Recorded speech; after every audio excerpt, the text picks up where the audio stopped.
There's something in your rearview mirror.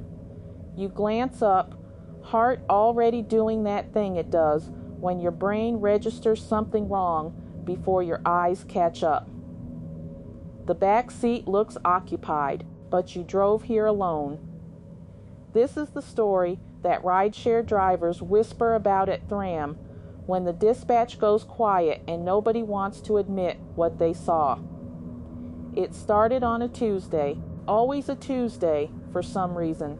A driver named Marcus was working a late shift through the older part of the city, the stretch where the streetlights are inconsistent and GPS tends to argue with itself. He accepted a ping from an address just off Whitmore Road, a name, a rating, the usual details. He pulled up, waited the standard 2 minutes, and a woman climbed into the back seat without saying a word. Not unusual. Night riders are often exhausted or guarded. Marcus started driving. He tried the standard small talk. Nothing. He watched the route, made the turns, delivered the silence back like it was currency. When he reached the destination, he pulled over and turned around to announce the arrival. The back seat was empty. Now here is where most people would rationalize. They would assume they missed a quiet exit. A door clicked open at a red light. Marcus checked his app. The ride was still active. The passenger had not ended the trip. And then his phone buzzed with a 5-star rating, and the message closed itself before he could read it fully. Drivers started reporting variations of this across multiple cities. The details shift, but something stays constant. A passenger who boards normally, sits quietly, and vanishes before the destination.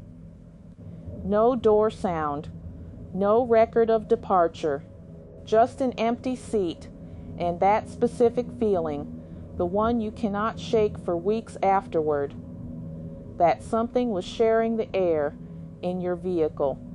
Sleep researchers and psychologists will tell you about highway hypnosis and the way isolated nighttime driving creates conditions ripe for perceptual distortion. The brain under low stimulation sometimes generates presence. It fills the silence with something, because silence without explanation feels more dangerous than silence with a ghost in it. But here is what the rational explanation cannot account for.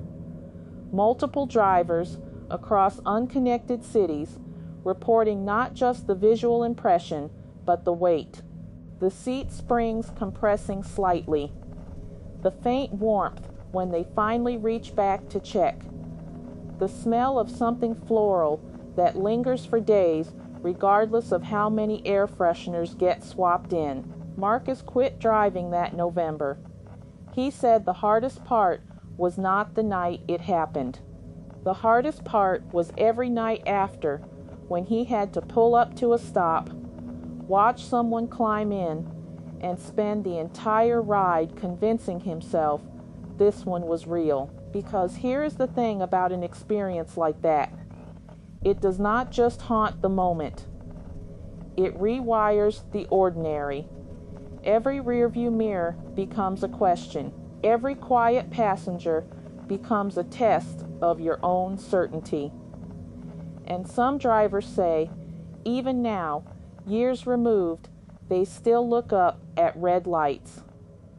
The back seat still looks